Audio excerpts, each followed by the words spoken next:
Please join me in the chalice lighting word. In the light of truth, in the warmth of love, we gather to seek and seek to share.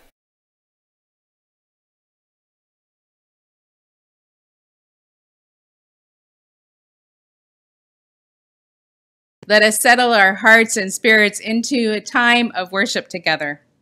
Our opening words are from Reverend Andrew C. Kennedy. We come to love a church, the traditions, the history, and especially the people associated with it. And through these people, young and old, known and unknown, we reach out, both backward into history and forward into the future, to link together the generations in this imperfect but blessed community of memory and hope. Come, let us worship together. Please join together in voice and spirit in our opening hymn, We Shall Be Known.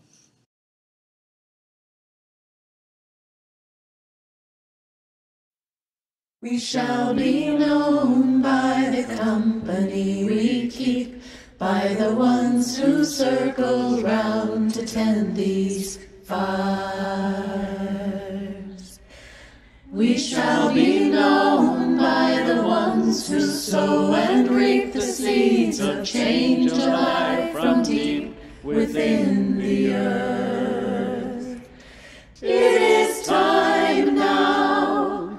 It is time now that we thrive. It is time we lead ourselves into the well.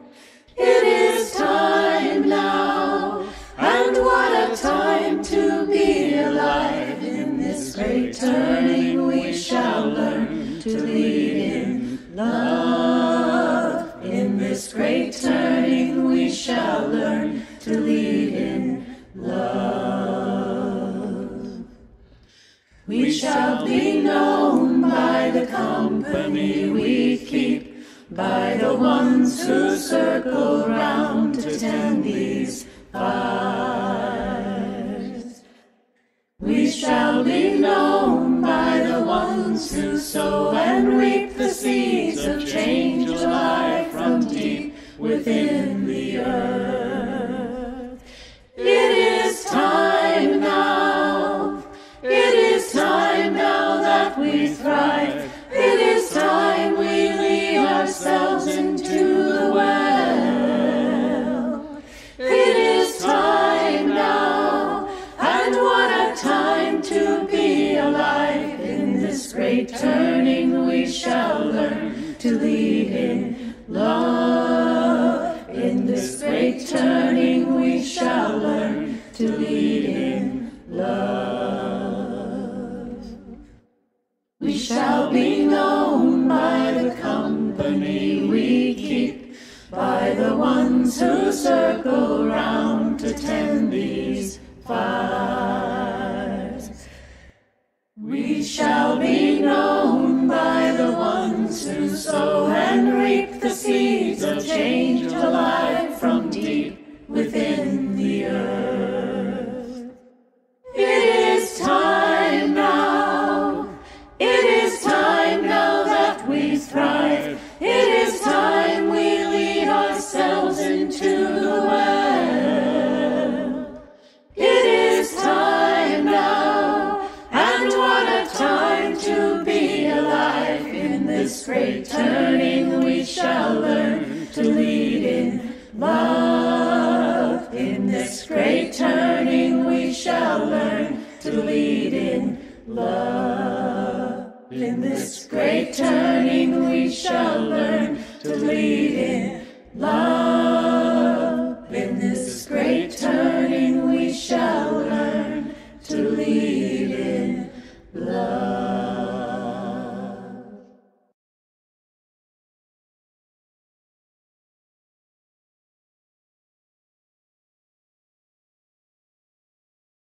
You Are the One You Are Waiting For by Madison Taylor. We spend a lot of our lives looking for role models, mentors, teachers, and gurus to guide us on our path. There is nothing wrong with this, and in fact, finding the right person at the right time can really help. However, it is important to realize that in the absence of such a figure, we can very safely rely upon ourselves. We carry within us everything we need to know to make progress on our path to self-realization. The outer world serves as a mirror. Or to use another metaphor, our inner world has a magnetic force that draws to us what we need to evolve to the next level. All we need to do to see that we already have everything we need is to let go of our belief that we need to seek in order to find. The path of the Spirit is often defined as a journey with a goal such as a fabled pot of gold at the end of a rainbow. In this metaphor, a person begins a search for something they want but do not have, and then they find it, and there is a happy ending. However, most of us know that getting what we want makes us only happy for a moment, and then the happiness passes until a new object of desire presents itself. Joy is a permanent aspect of our inner selves and is not separate from us at any point. We do not have to travel to find it or imagine that it only resides in the body of another. In fact, what the best teachers will do is to point out that this very precious elixir is something we already possess. So when we find ourselves on our path, not knowing which way to turn, and wishing for guidance, we can turn to ourselves. We may not know the right answer rationally or intellectually, but if we simply ask, let go, and wait patiently, an answer will come. The more we practice this and trust this process, the less we will look outside ourselves for teachers and guides, for we will have successfully become our own.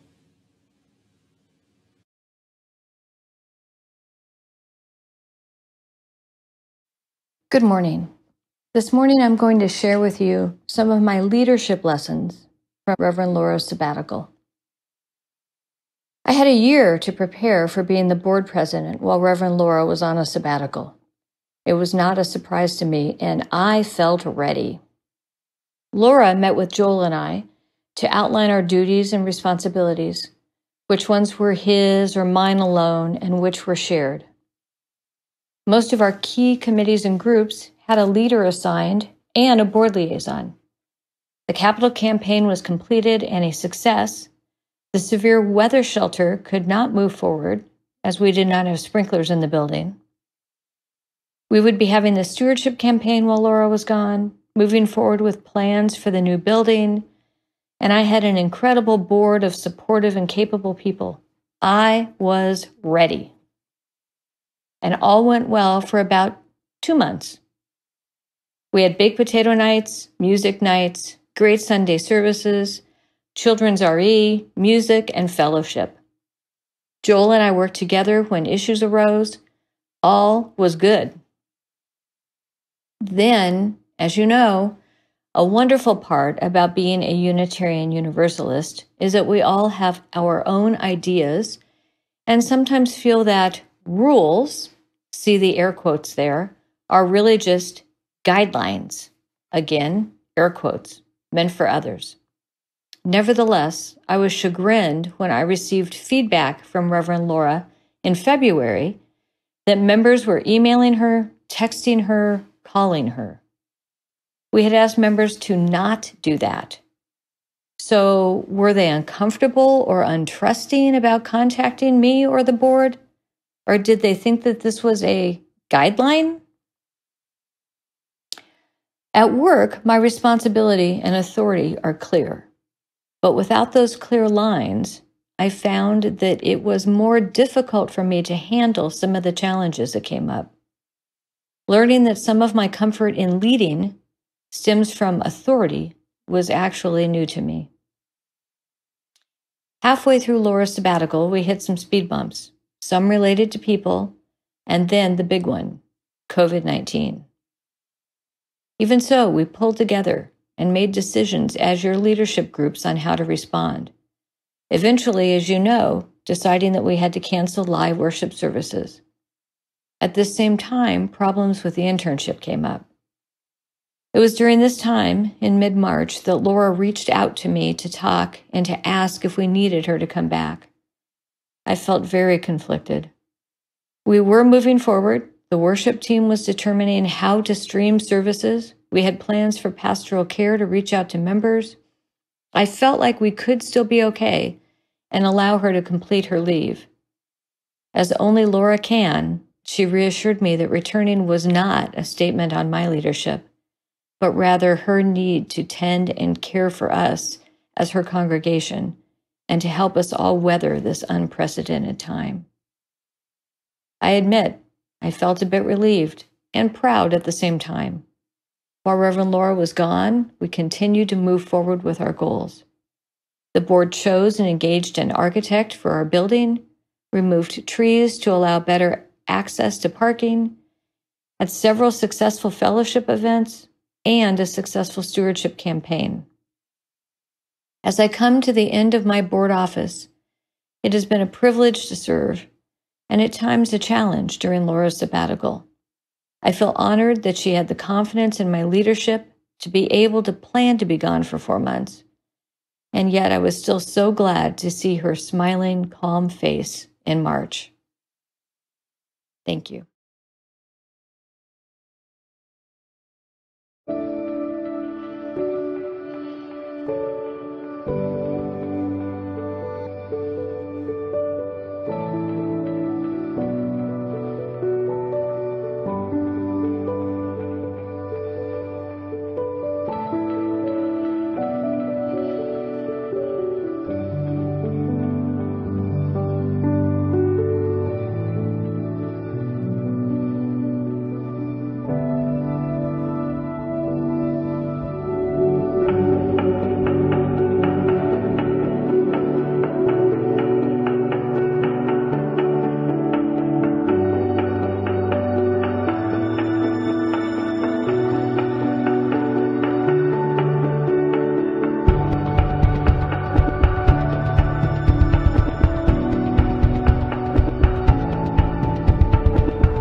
I'm so grateful to be with you today, wherever you are. I'm grateful because I have a really good story to tell, and it's about Cascade Unitarian Universalist Fellowship. You see, I was raised Roman Catholic. Imagine a big church, several priests, and then a bishop, and eventually a pope in charge. There was no way that any lay leader was going to do any more than read. All the hymns, all the sermons, everything was pre-chosen and preordained. Eventually, I found my way to Unitarian Universalism. And I don't know if it's because I came from a big family, but again, I gravitated to a big church, 250 members, 2 full-time ministers, an intern minister, a large choir, a formal music program.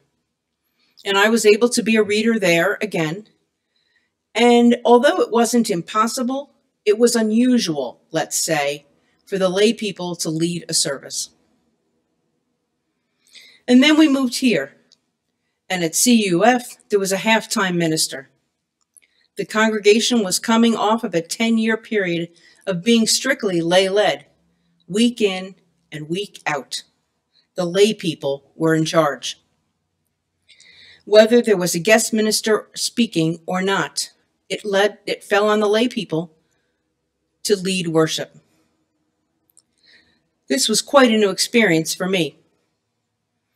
I was chair of the Sunday Services Committee when Reverend Cecilia Kingman was our halftime minister. Reverend Cecilia had a number of new ideas. We should plan services 3 months ahead. That was a big stretch. And we should train the celebrants. And we should base the service content on what the congregation needed to hear, as opposed to whatever, whomever was willing to lead worship wanted to say. These were radical ideas at the time, and I got some pushback from my fellow committee members. One long-term committee member told me in no uncertain terms, "We don't need no stinking minister." The long history of being lay-led made it hard for the congregation to accept professional ministry and to give the minister the authority that I expected they would. As the years passed and CUF grew, the congregation saw a need for a settled minister and called Reverend Laura. And as she moved to full-time, there was more pushback from the congregation, as they were uncertain there would still be opportunities for lay leaders to lead worship. But we settled down as it became clear that there was still plenty of opportunity for lay leaders to deliver sermons and craft worship. In fact, Reverend Laura set out a plan to develop lay leaders and a congregation that was more familiar with Unitarian Universalism by facilitating both UU Navigators and UU Explorers. These classes gave members and friends a rich background in our religious heritage and the chance to write and think about faith. She also held several sessions of the Shared Pulpit class, where members worked on worship skills, culminating in the crafting and delivering of a full-length sermon. We had sessions of celebrant training and specific worship leader training to help us be ready for leading worship during the sabbatical and beyond.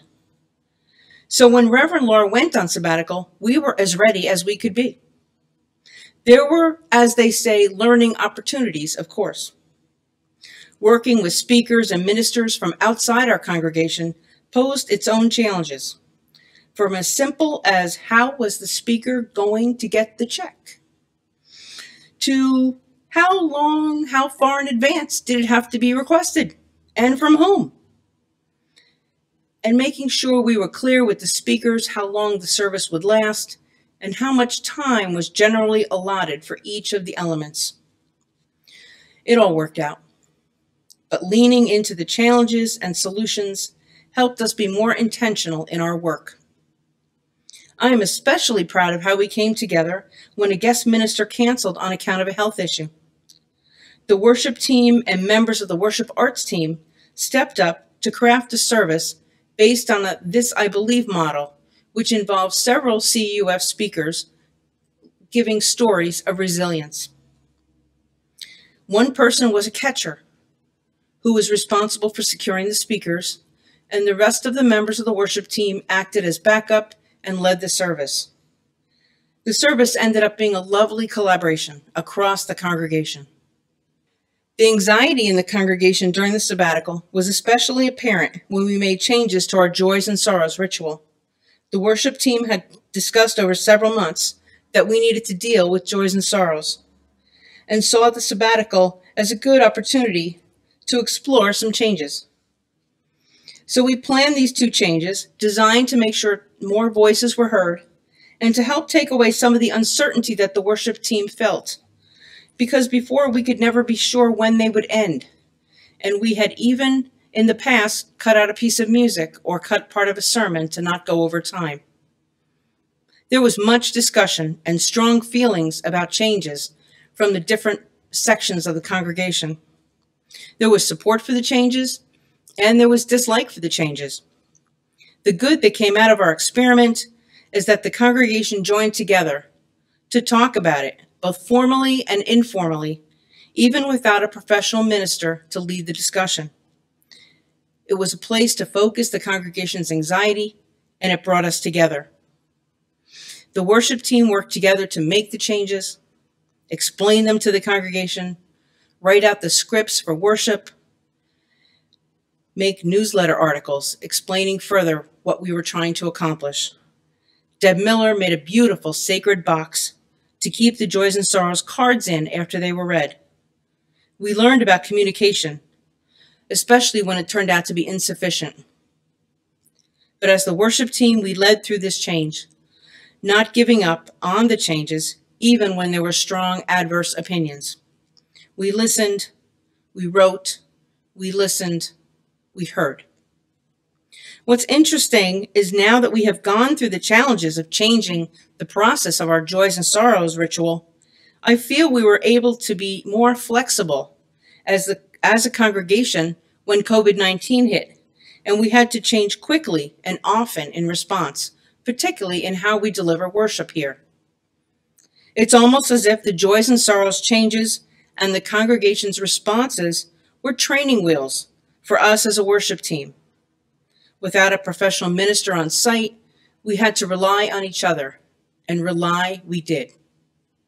Because of our training with Reverend Laura and the relationships we had built with one another and the congregation, during the sabbatical, we were able to present beautiful services week in and week out, each with its own challenges and joys. We strengthened our muscles and became better worship leaders. I am grateful that we experienced a ministerial sabbatical at the time that we did. When the pandemic hit, both the worship team and the congregation were stronger and more flexible than we might otherwise have been. I look forward to sharing the pulpit now and in the future with Reverend Laura and the worship team. Because, my dear friends, as Madison Taylor says, we are the ones we were waiting for. May it be so. Amen.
Good morning. It was a little over 5 months ago that we gathered in our sanctuary at Cascade Unitarian Universalist Fellowship to honor Reverend Laura as she was set to begin her sabbatical. It now seems like it was a different life, a different world, a different time. And there was excitement, there was uncertainty, and there was sadness. Yet we and she knew that we would be together again in May of this year. And would our experience, individually and collectively, lead to Reverend Laura returning to a different congregation? Would the minister we knew and cared about so deeply be the same person when she returned? That Sunday in December, we as a congregation pledged to explore our interdependence and enhance our interpersonal relationships, to identify leaders and members willing to use their gifts, and to reclaim our collective ministry and increase our work towards the fellowship's mission and vision. It was a pledge of congregational renewal, a pledge to embrace the joys and challenges that were certain to arise, with love, with grace, and we did so. In January, we supported the Wenatchee Women's March, with members of the congregation gathering at the Performing Arts Center and then marching in less than perfect weather. Our acoustic cafe that same month filled the sanctuary and was an opportunity to showcase the incredible talents of our members, both young and not so young, offering the artistry of music as a vehicle conveying joy, humor, sorrows, and regret. The taco feed in February showed that we can plan and coordinate a meal for several dozen people and host guests and each other with smiles and an attitude of being in service. While Reverend Laura was on her sabbatical, we experienced the joy of sharing time and space with those who care about each other. And my learning, and I hope our collective learning, was that we have the need and the ability to create and maintain the relationships that are the foundation of Cascade Unitarian Universalist Fellowship. The Ides of March brought changes. Changes that caused a dramatic shift in our lives and for our church. And being a cheerleader for congregational life is a role I enjoy. It became immediately clear that it was not enough to be a cheerleader. We faced challenges without a plan, and we needed one badly.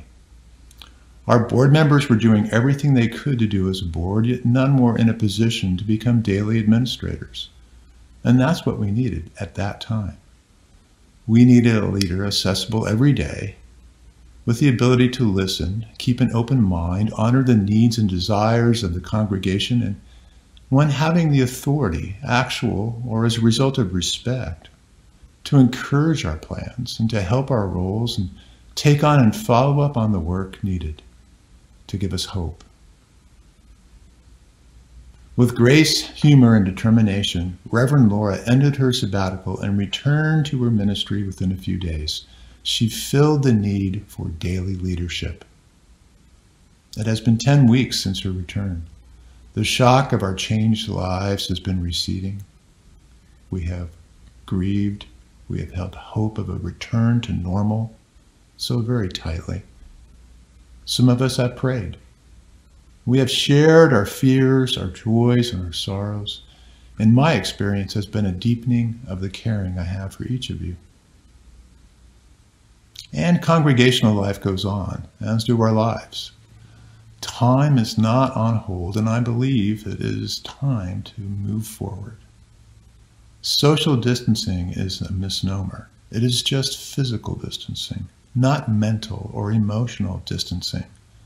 Life is a series of opportunities, and this time in our lives is no different. We must focus on the opportunities we now have for our own personal growth, our spiritual growth and exploration within our Unitarian Universalist faith, the continuing renewal of our lives together in this fellowship, and the joys presented every day of our lives.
Our prayer today is from Reverend Alicia Ford.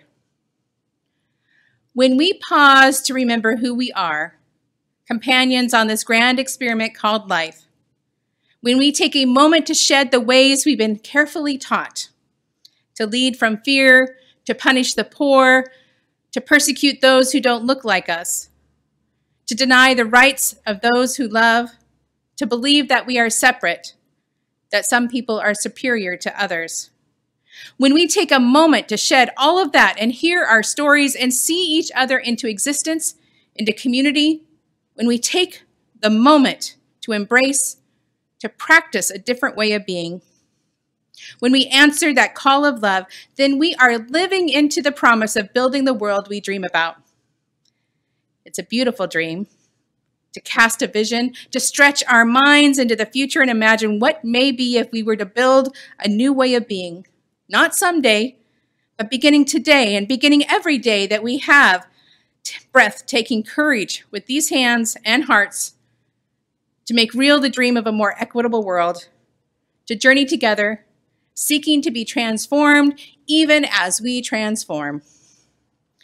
Becoming explorers and learners in this world around us, humbled by what we do not yet know, fulfilling the promise of healing a fragmented world, laboring not just in hope, but also in love. In this spirit we commit, in this spirit we gather, in this spirit we pray. May we hold this prayer and the reflections offered in our hearts as we continue our journey together. May we step into places of discomfort together, highlight the places of joy, and work together to be co-creators in this world. We cannot do this alone, and I am especially grateful and honored to have the journey with you. Love be with you. Please join in voice and spirit in our closing song, We Begin Again in Love.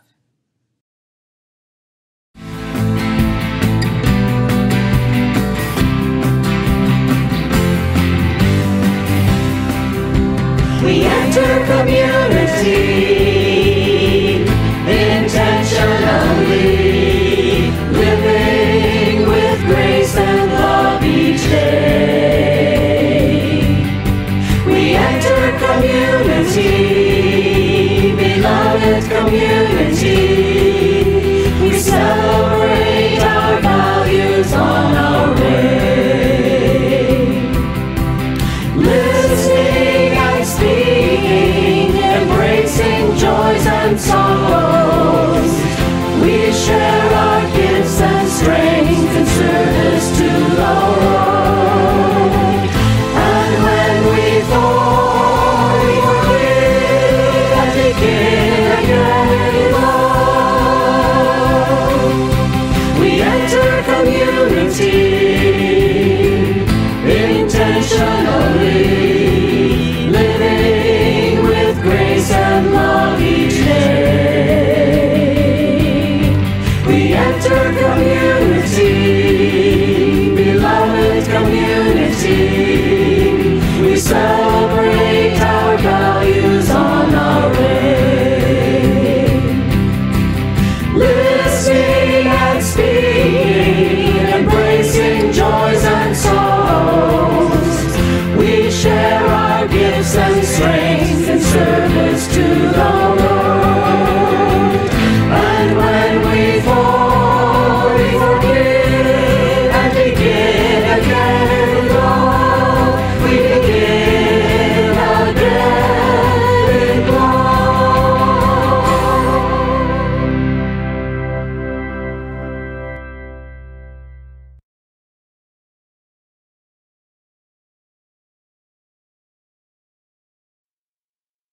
Please join me in the chalice extinguishing words. We extinguish this flame, but not the light of truth, the warmth of community, or the fire of commitment. These we carry in our hearts until we are together again. Please raise your hands in the spirit of connection for our closing song. Carry the flame of peace and love until we meet again. Carry the flame of peace and love until we meet again. Well, it looks like it might be a hard road, but I'm gonna walk it with you. And I know you might have a heavy load, but I can carry some too. I will lift you up when they push you down. I will raise my voice and stand my ground. Well, it looks like it might be a hard road, but I'm gonna walk it with you. Well, it looks like it might be a long night, but I ain't going nowhere. And I know it's gonna be a hard fight, but I will stay right here. I will shine a light in the darkest hour. I will face the man in the tallest tower. Well, it looks like it might be a long night, but I ain't going nowhere. I will work, I will fight, I will strive in the name of love. I will speak, I will shout, I will sing into the skies above. Well, it looks like it might be a perilous climb, but I will follow your lead. And I know it might be a long time till the last one of us is free. But I will hold on tight, stay by your side. I will be for this whole damn ride. Well, it looks like it might be a perilous climb, but I will follow your lead. Well, it looks like it might be a hard road, but I'm gonna walk it with you. And I know you might have a heavy load, but I can carry some too. I will lift you up when they push you down. I will raise my voice and stand my ground. Well, it looks like it might be a hard road, but I'm gonna walk it with you. That's right. I'm gonna walk it with you. That's right. I'm gonna walk it with you. I will walk, I will climb, shine my light the whole night through, because